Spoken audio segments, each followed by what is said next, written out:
Bom dia. Como estamos? Bem? Mas disseram um bom dia tão fraquinho. Então eu vou dizer de novo, tá certo? O dia de sol está lindo. Concordam comigo? Ora, se o dia de sol está lindo, se o sol está aí fora nos dando calor, cor, luz, então nós temos que nos animar. Concordam? Vou dizer de novo, hein? 1, 2, 3. Bom dia. Agora sim. Agora eu senti calor humano. E para garantirmos um pouco mais este calor humano, e sempre faço isso, e vocês sabem, vou pedir que vocês se levantem, por favor. Muito bem. Estando levantados, agora, por gentileza, olhem para a pessoa ao lado. Quem estiver sozinho, olha para o seguinte, olha para a pessoa ao lado, por enquanto só olhando. Os que já estavam namorando, está melhor ainda, né? Olhou? Por gentileza, deem bom dia a esta pessoa. Um sorriso. E agora um abraço. Muito bom. Muito bom. Estou me sentindo abraçada também, ok? Podem sentar, por favor. Agora sim, estamos prontos para refletirmos um pouco sobre este capítulo 23 do Evangelho segundo o Espiritismo, que muitas vezes nós acabamos por interpretar de forma equivocada. Ou no transcorrer das diversas traduções que foram feitas e das diversas adaptações, parte do sentido e da essência do capítulo perdeu-se. A começar pela própria situação em que Jesus Cristo nada escreveu. Escreveu? Não escreveu. Então, nós não temos comprovadamente, por escritos de Jesus, nada que ele tenha dito, nada do que ele tenha ensinado. Porque a doutrina trazida por Jesus, uma doutrina que basicamente era uma doutrina e é, até os nossos dias, uma doutrina de amor, ele passava isso por através de quê? De palavras, de histórias, de exemplos e mais ainda, de ações. Porque Jesus era um homem de ação.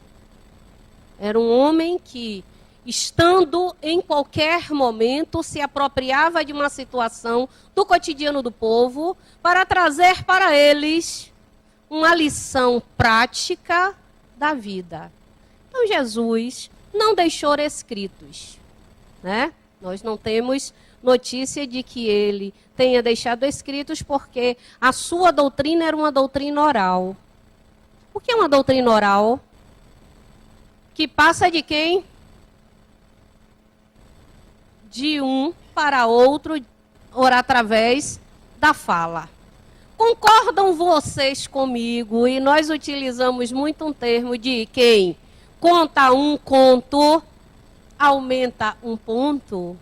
Porque aquilo que eu ouço, eu interpreto da forma que eu consigo assimilar e traduzo isso na escrita diante do que eu sou capaz de interpretar e entender. Então, é a compreensão que eu tenho daquele conteúdo que foi passado que eu transcrevo.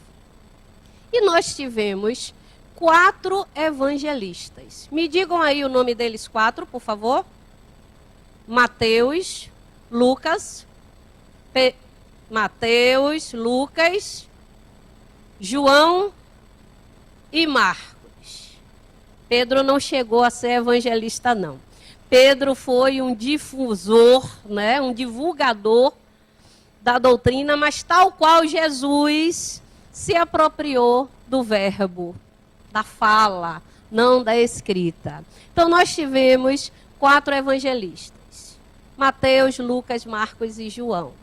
Entre estes 4 evangelistas, 2 deles eram apóstolos, Mateus e João. O que quer dizer que viveram e vivenciaram próximos a Jesus, que acompanharam a trajetória de Jesus, que estiveram próximos naqueles momentos em que Jesus pregava, ou dialogava, ou simplesmente ensinava. Portanto, Mateus e João estiveram bem próximos de Jesus. Marcos e Lucas não foram apóstolos, mas tiveram contato com os apóstolos. Então, transcreveram o que foi passado por aqueles que conviveram com Jesus. Até aí vocês estão entendendo onde eu quero chegar? Os judeus eram foram nômades e viveram migrando de um local para outro, até porque o seu patriarca Abraão teve um diálogo com o sagrado, né?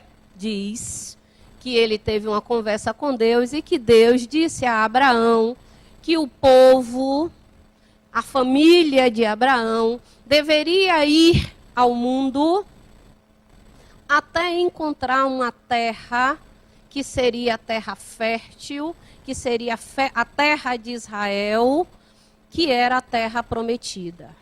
E Abraão, com sua família, foi como nômade, vivenciando em outros locais, aumentando, obviamente, a família, até este povo se tornar um povo bastante numeroso. Daí Abraão, que foi o primeiro patriarca dos hebreus, deixa de ser tão somente Abraão e passa a ser Abraão, pai de muitos. E nesta caminhada aí, Abraão teve 2 filhos. Destes 2 filhos de Abraão, Abraão teve 2 netos. Um dos netos de Abraão teve 12 filhos. Destes 12 filhos de Isaque surgem as 12 tribos de Israel. Imaginem vocês, 12 tribos. Poderíamos dizer que seriam 12 países dentro de um único grupo de pessoas. Portanto, pensamentos diferentes, ideias diferentes, mas com uma tradição, com um costume similar, porque vieram todos de um mesmo tronco, de uma mesma família.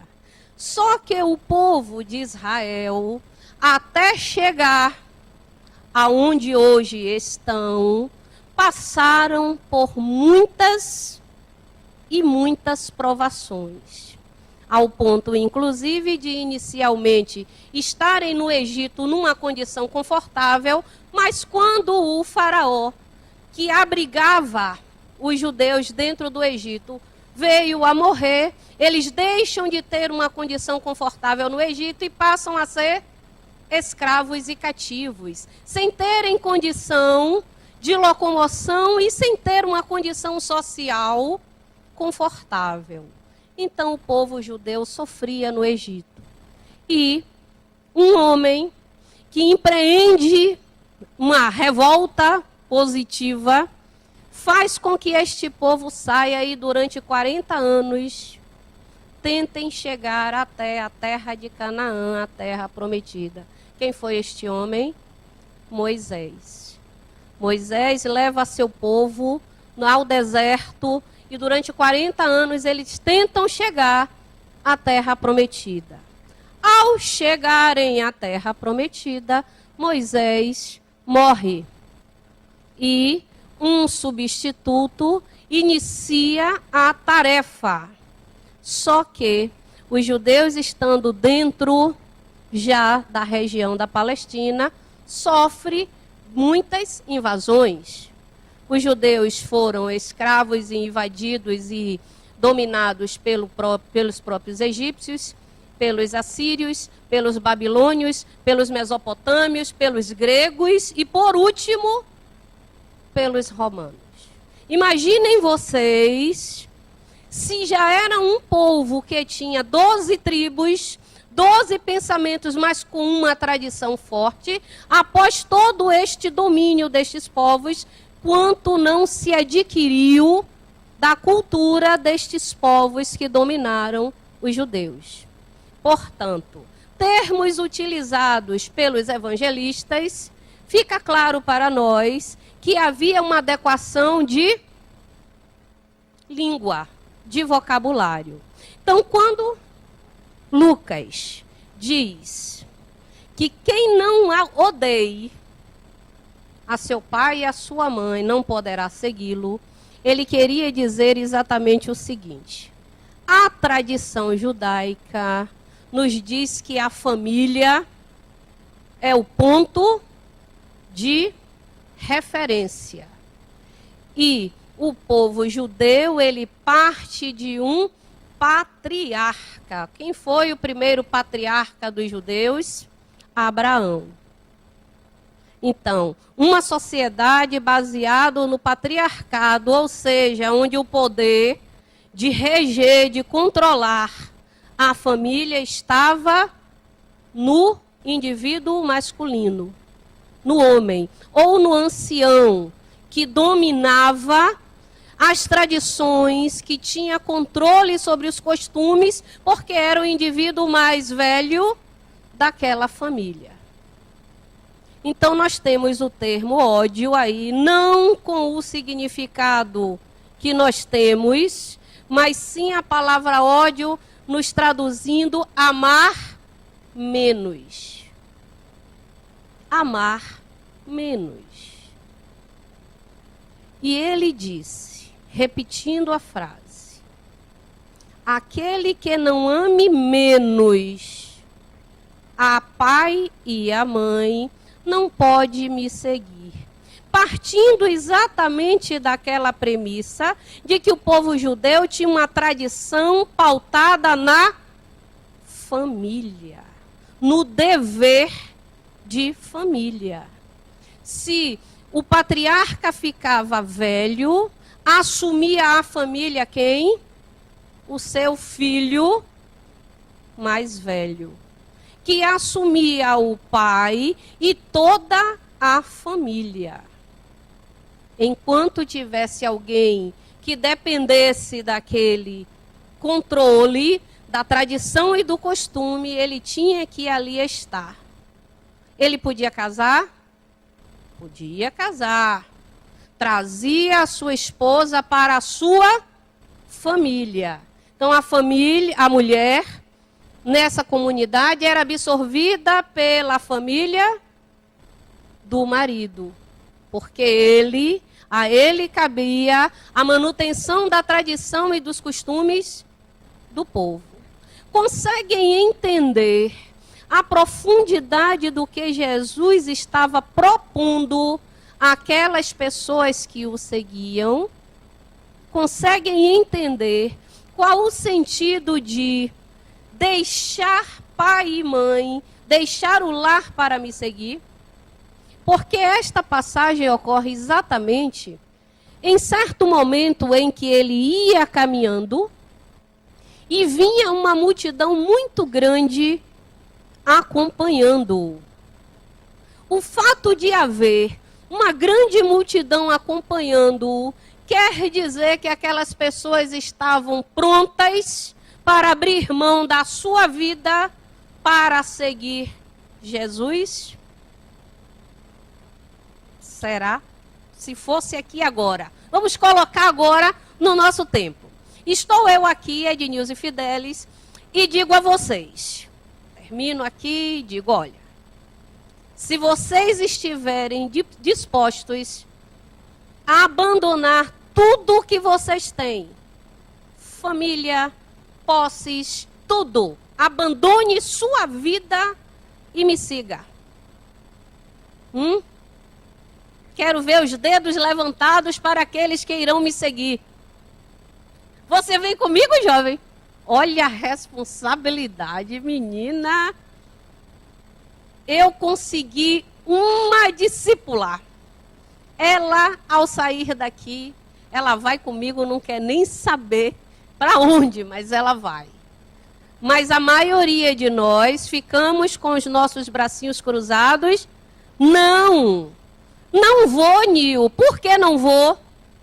Porque ainda não estou pronto para abrir mão das pessoas com quem eu convivo, das coisas que eu lutei para conquistar, da minha vida para seguir algo que eu sei que pode ser bom, mas é algo que é instável.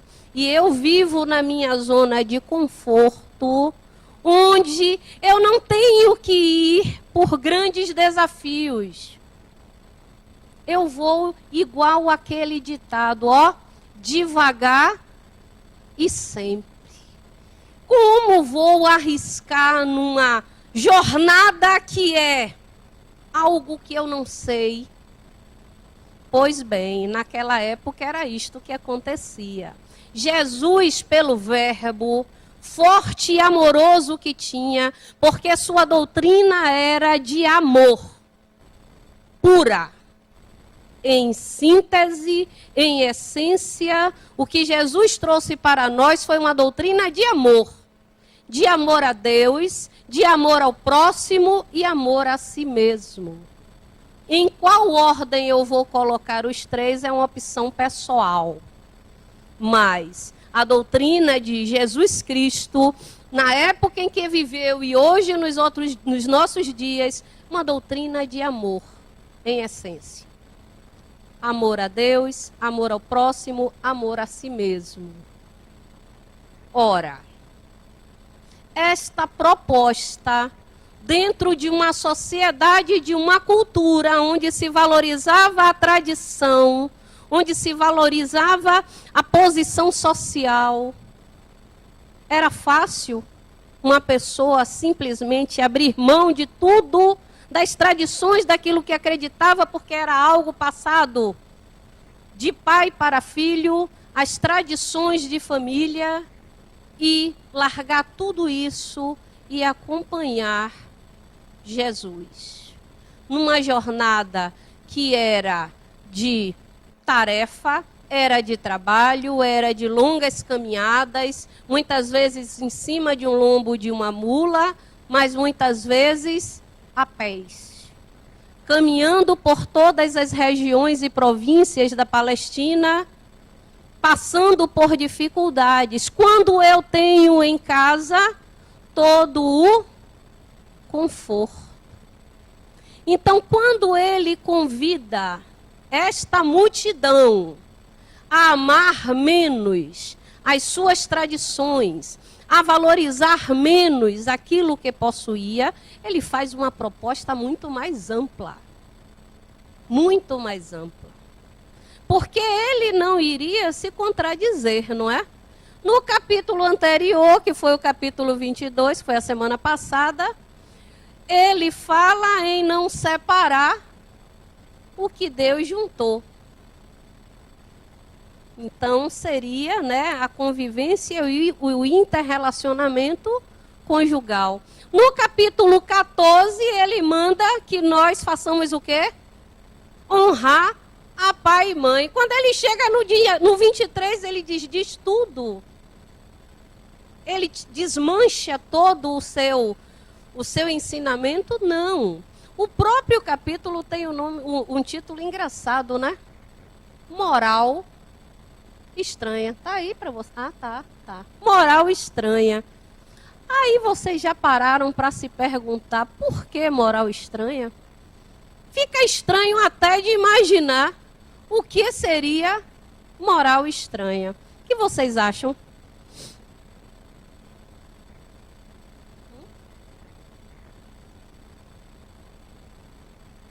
O que seria moral estranha? Falsa moral? O que mais? difícil de entender. O que mais? Nada mais? Hein? Moral do quê? De outro mundo? O que mais? O quê? Contraditória. O que mais? Nada mais? Até para a gente entender, né, o que o capítulo quer dizer, é interessante entender o que é moral estranha. Amoral? Quem disse amoral? Tinha que ser você, né, menino? Amoral, sim, faz sentido. O que mais? Moral o quê? Sem sentido. Para quem? Moral, sem sentido, para quem? Aí volto para o povo judeu. Volto para a cultura judaica. Volto para aquilo que era considerado códigos estruturais da sociedade. Não é isso? O que eram os códigos de moral e de honra para os judeus? O que Jesus traz é algo diferente, estranho àquilo que a sociedade, que a cultura judaica tinha como tradição e como costume do seu povo. Então ele vem trazendo uma linguagem diferente, estranha à sociedade da época. Não é estranha porque, como foi você que disse que é? A moral é algo que não segue uma norma, faz sentido. Mas não é algo, como foi que você disse, jovem de cabelo vermelho? Falsa moral. Olha, se a gente for traduzir no nosso termo, moral estranha seria falsa moral. Mas não é esse o sentido do Evangelho. Era uma moral diferente da existente naquela época, sem que ela necessariamente fosse falsa. Diferente. Que é a mesma coisa que a seu tempo a doutrina espírita vai fazer. Trazer uma moral estranha a que era vigente no século XIX. Trazer uma coisa diferente para que os indivíduos comecem a pensar de uma forma mais ampla. A família é importante, concordam? Primeiro núcleo que nós temos é a família, onde nós criamos laços de afetividade, onde nós temos o sustento para as nossas inquietações e para os nossos medos. Os nossos pais são aquelas bases fortes que nós temos de que, onde quer que estejam, mas estando, eu estarei bem. Concordam comigo? Não importa, pode não estar do meu lado, mas está. Ele está ali. E se ele está, eu estou segura. O que Jesus me chama a atenção é que, tão importante quanto isto, ao valorizar o estar, eu devo iniciar uma trajetória que é pessoal, que é fazer parte de um todo, mas que dentro deste todo eu seja capaz também de observar que para além das fortalezas do meu lar, da minha família, do meu núcleo de afetividade, existem outros. Então a proposta era esta, porque o que era que Jesus fazia? Pregava. E escolhia para quem pregava? Escolhia pregar nos templos, para os ricos, nas grandes propriedades para os abastados? Não. Ele pregava em qualquer lugar. Nos cemitérios, nas colinas, nas planícies, à beira do mar, nas praças, nas residências. Ele sempre se apropriava de qualquer lugar para dar uma lição que era de amor. Fosse a Deus, fosse ao próximo, fosse a si mesmo. Quando ele pede, renuncia a tudo que você tem, até mesmo a sua vida, e me segue, ele pede que nós trabalhemos o desapego. O desapego. Se literalmente ou não, novamente é uma interpretação. Porque se eu disser, como é minha amiga, você que vai comigo quando terminar aqui. Como é seu nome?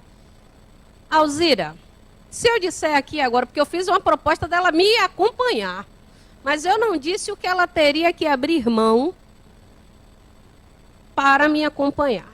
Para ir comigo, você vai ter que se desfazer de tudo o que você tem.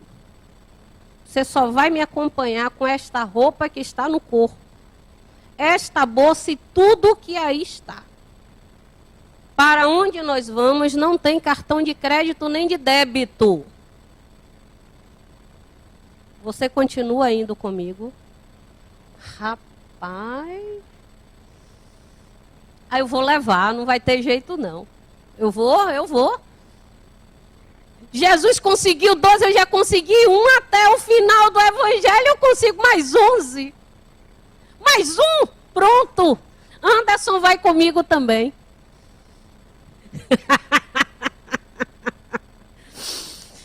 Então a proposta é: deixe o homem velho para trás e me siga com uma perspectiva de algo maior. Venha comigo. Naquele tempo de Jesus, para acompanhá-lo, tinha que abandonar um pouco mesmo, não é não, Juvenal? Porque faziam caminhadas de 7 dias, 14 dias, 15, 30 dias, 40 dias. Não tinha que, de certa forma, para acompanhá-lo, abandonar mesmo a família. Não abandonar no sentido de desprezar, mas para seguir, para levar uma palavra nova a outros povos e a outras pessoas. Deixavam-se os familiares em casa. Alguns tinham o acompanhamento da família inteira. Conseguia trazer para a família a mesma certeza que ele tinha de que Jesus era o caminho, a verdade e a vida. E para se alcançar a Deus, seguindo-o, seria o caminho mais seguro a se percorrer. Mas outros tantos não, né? Tanto que nesta passagem tem 3 situações. Um que eu não vou tocar porque é do tema da sequência da semana que vem. Mas o rapaz disse: Jesus, eu quero lhe seguir, mas preciso ir em casa para resolver os meus problemas e aí sim segui-lo. Será que ao chegar em casa, se ele não fosse como esta moça que já vai comigo agora, eu não vou dar chance a ela de ir em casa não, porque ela pode desistir. Então já segue comigo aqui na carona de Cecília. Quando a gente for, para onde eu for, você vai junto comigo. É fácil fazer isso? Com tantos hábitos, tantos costumes, tantas responsabilidades.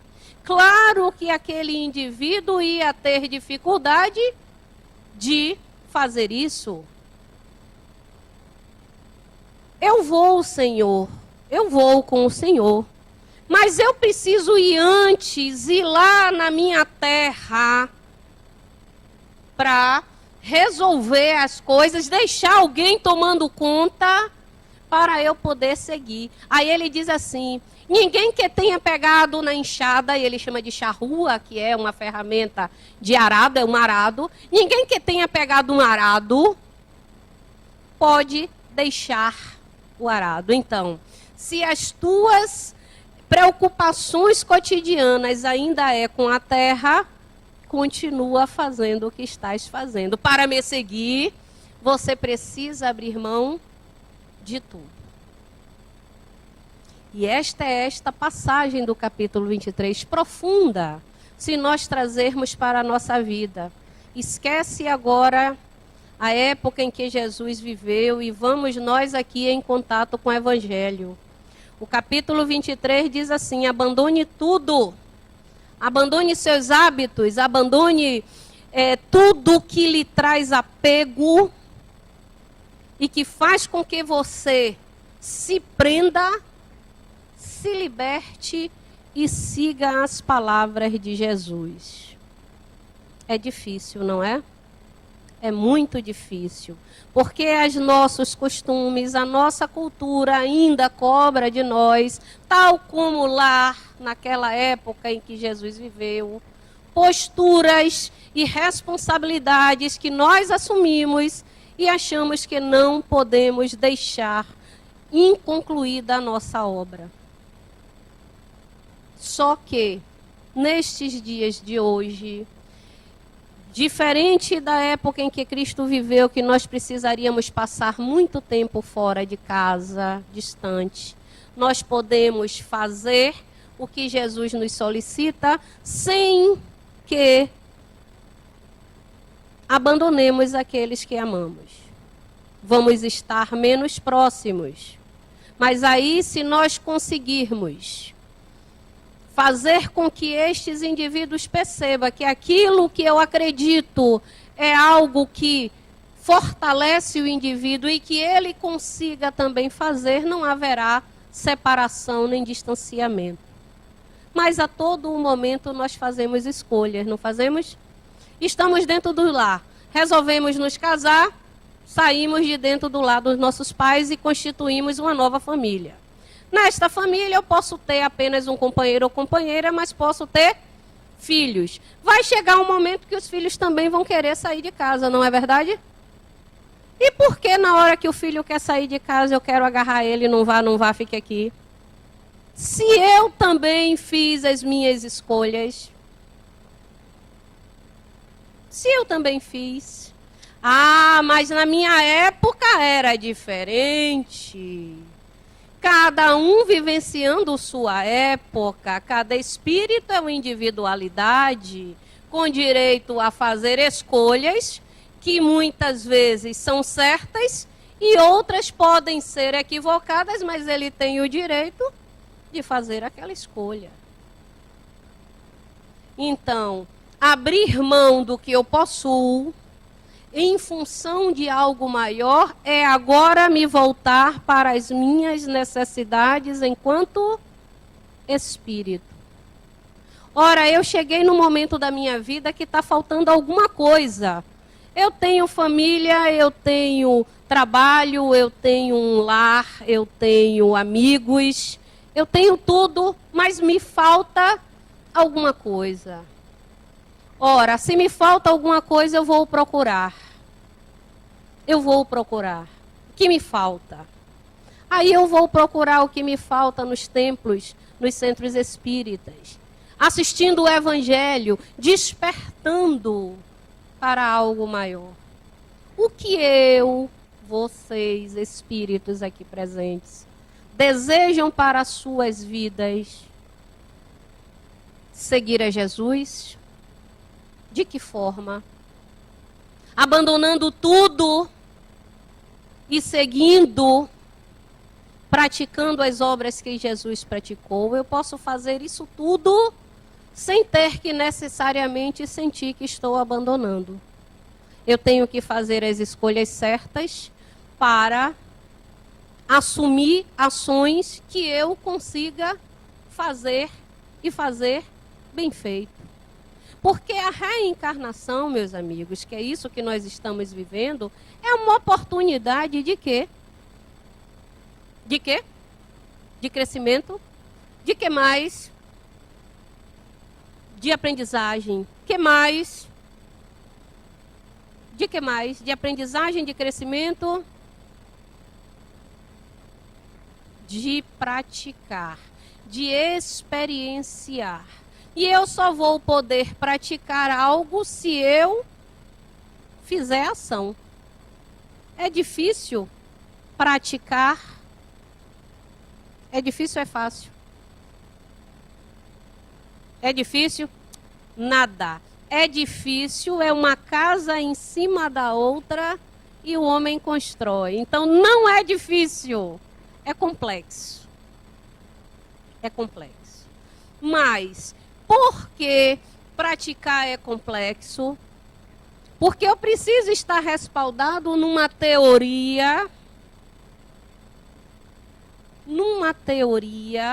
que eu tenha certeza absoluta que é o que eu desejo para mim. Porque pode ser muito bom para Cecília e para Zezé, mas precisa ser bom para mim. O que está ali, nesses capítulos, que vão num crescente de informações para a minha transformação enquanto espírito, tem que ser bom para mim. Tem que sensibilizar a mim. Porque aquilo que o outro diz, quando eu sair daqui, se apaga. Vai ficar só na minha memória o que eu consegui ou desejei resguardar.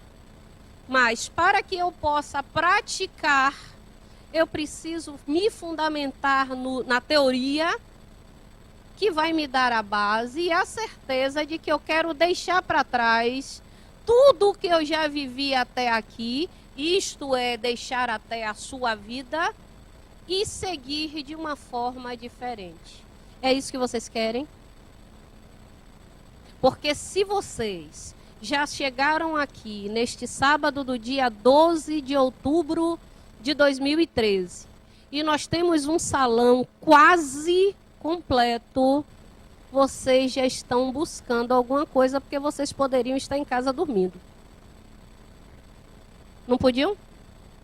Podiam também ter saído mais cedo para ir à praia, para fazer alguma coisa, mas vocês fizeram a opção de vir até este salão para que, de alguma forma, o evangelho despertasse em mim. Não é o que Cecília leu antes, não é as mensagens que Zezé leu antes, não é esse diálogo que Nil...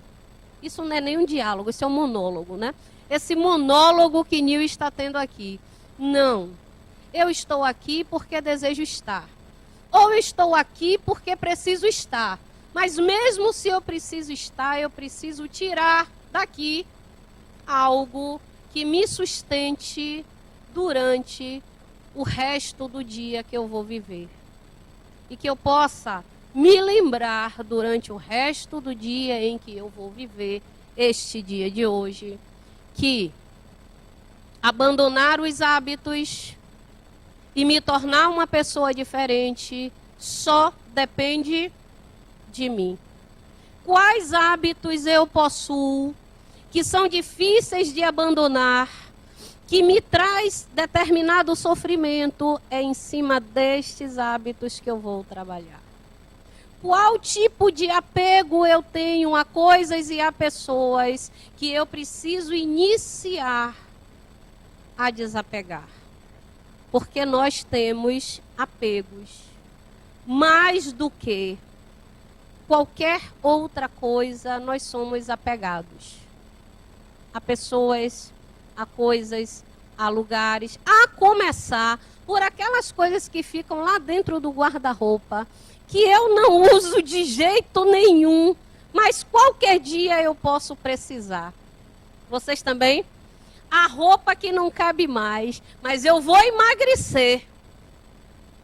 Eu vou emagrecer e vai caber. Porque eu comprei num momento tão importante e eu quero preservar aquilo para mim, porque lembra um momento. Ora, aquilo que o objeto fez parte, a experiência está aqui. Está aqui, né?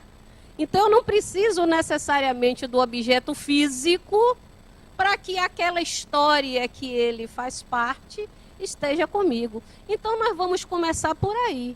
A desapegar das coisas que estão amontoando a nossa vida e que a gente está guardando por saudosismo. Por saudosismo. Ocupa o espaço como é o nome daquele negócio que daqui a gente espirra como o quê? Da traça e fungo e o nariz coça.